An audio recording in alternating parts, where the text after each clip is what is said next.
Hi, and welcome back. This is English 1302 in our discussion of the play Macbeth. I'm still Joseph Fly. It's good to see you again. I wanted to remind you of a couple of things. First of all, you're more than welcome to read the play on the screen. If that works for you, that's fantastic.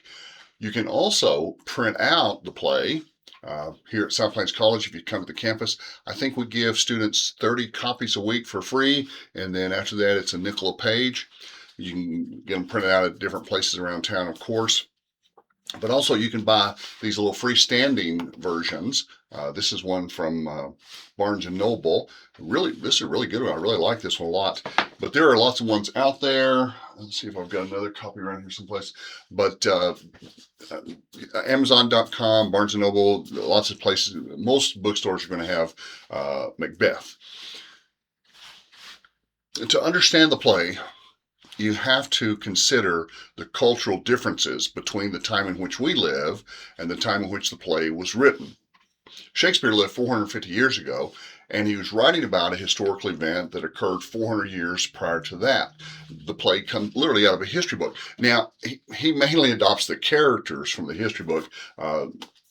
Duncan was a king of Scotland. Macbeth later was a king of Scotland who ruled wisely and well for 11 years. He wasn't a despot or a dictator or a tyrant. He was King Macbeth was actually a good king of Scotland, and so so the action, the plot between history and the play is a little different. Shakespeare is famous for borrowing ideas out of history books and other pre-written sources, as you know from the videos.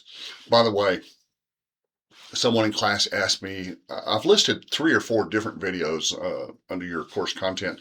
Which one's best? The one I like best is the A&E biography of William Shakespeare. It seems to have a lot of information. They have a lot of different speakers. It moves pretty quickly. Of course, you're welcome to pause if you want to take notes. But the A&E biography of Shakespeare is a really good one. The TED Talks of William Shakespeare's Life and Times is also very good. And of course, the PowerPoint that I put up for you, you'll see a lot of that information on the test because I wrote the test and I wrote the PowerPoint. So one of the main differences that you have to consider between Macbeth and our time is this.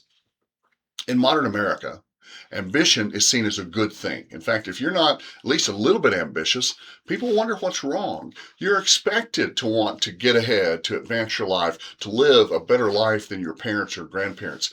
That's just the American dream. But in the time of Macbeth, people weren't expected or hoping to get ahead. Ambition was sometimes taught as a sin by the church. And so for Macbeth to want to become king, his audience would have looked at him as, wow, there's something wrong with this guy. He's wanting to get ahead. And for his wife to be ambitious, for Lady Macbeth to want her husband to become king, that would have been like a mental issue. That would have been something really wrong with that woman, which is ironic because, well, spoiler alert, she does go crazy toward the end and kills herself, another symptom of insanity. But yeah, so it's really unusual for people to want to get ahead, for people to be ambitious during this time. Also, it was really something really weird. Well, lots of really weird stuff happens. I'm kind of skipping over the 3 witches, of course. But Act 1, Scene 2, when we first meet Macbeth, almost right away, he is promoted from Thane. Now, Thane means both governor and military commander, so he's both a politician and a military guy. But he's promoted from Thane of Cawdor to Thane of Cawdor and Glamis. So he's given 2 parts of this kingdom, 2 areas to control and to profit from. It would be kind of like if the President of the United States said, Governor of Texas, you're doing a great job down there in Texas. I'm going to make you governor of Oklahoma as well. And so you'd have one person who's governor of 2 different states, and that we just don't have that. And that would have been just as weird to them for Macbeth to receive 2 thanehoods at the same time. Of course, it naturally puts him at the top of the pecking order. He's automatically the top lieutenant in the kingdom, but he's not in line for the kingship. In order to become king at this time, you have to be directly related to the king. Ideally, it's normally the king's oldest son who becomes king upon death of the previous king. Or if the oldest son can't be king, then it's his younger brother. And luckily, King Duncan has both an heir and a spare. He's got Malcolm and Donald Vane, who are his two sons, and they're in line to become king. So when the witches prophesy, when they forecast that he's going to become king, he's just like, no way, Jose. There's no way that that can happen because I'm not eligible. I'm not in that track to become king of Scotland. This is set in Scotland, of course. But so when things work out, it's the laws of nature have to be corrupted for him to accomplish this. Now, whether it's him or the witches, you also have to ask yourselves, what power do the witches have? Are the witches really supernatural? Are they really able to control the winds and cast spells and brew potions and stuff like that? Are they Harry Potter, or are they simply saying things? Notice that the king promotes Macbeth before the witches prophesy, or, well, before he hears about their prophecy.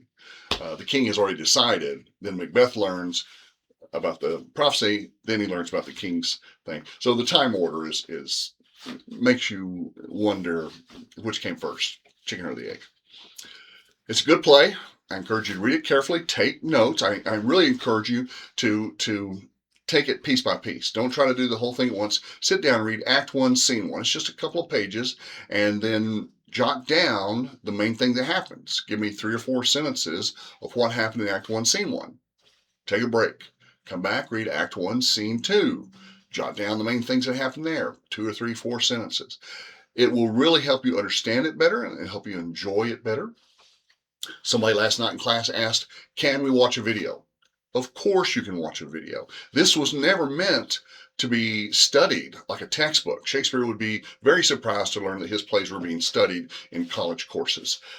They were meant to be acted out on the stage by real people interacting with each other. And videos is about as close as we can come to that today. So yeah, videos definitely so. And there are good ones out there and there are questionable ones out there. But it will help a lot if you'll read the play first.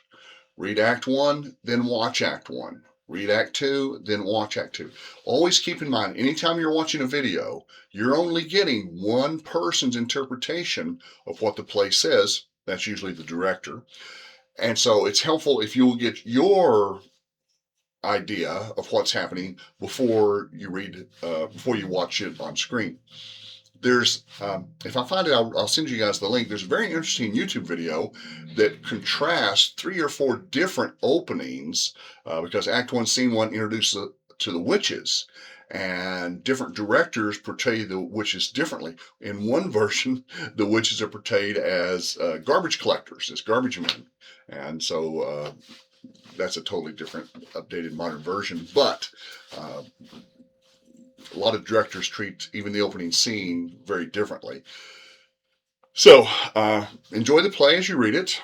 Remember, you're reading for comprehension, not just to get through it or to find out what happens. You're reading for enjoyment, and there's a lot there. You want to look for subtext. You want to look for the ideas behind the ideas. What is he saying and what is he not saying? Remember, Shakespeare was a master of the English language. He was as much a genius of the written word as Mozart was a genius of music or Einstein was a genius of math. So you want to look for hidden meanings and double meanings and just there's just all sorts of things in there. You can literally make a career out of studying and teaching just Macbeth. I hope you enjoy it as you go through it. When you have questions, jot those down, email them to me, jfly@southplainscollege.edu. Oh, yes, and before I forget, I was going to remind you about the discussion post. There'll be 1 or 2 each week, but how do you know if you're supposed to do them? Well, if you can see them, You can't see them unless they're open. So if you can see a discussion post, that means it's open. And if it's open, that means it's due this Sunday. I think you have two due right now. I think there are two open right now. And so two are due this Sunday before 11:55 p.m. Remember, don't use AI on your discussion post or your research papers. Make sure everything comes directly from you and just type it into the little dialogue box. Make sure you've got 200 words or more. Make sure you're on topic, and you'll do well. I'll talk some more later. Or we'll talk some more later. I'll talk, you'll listen.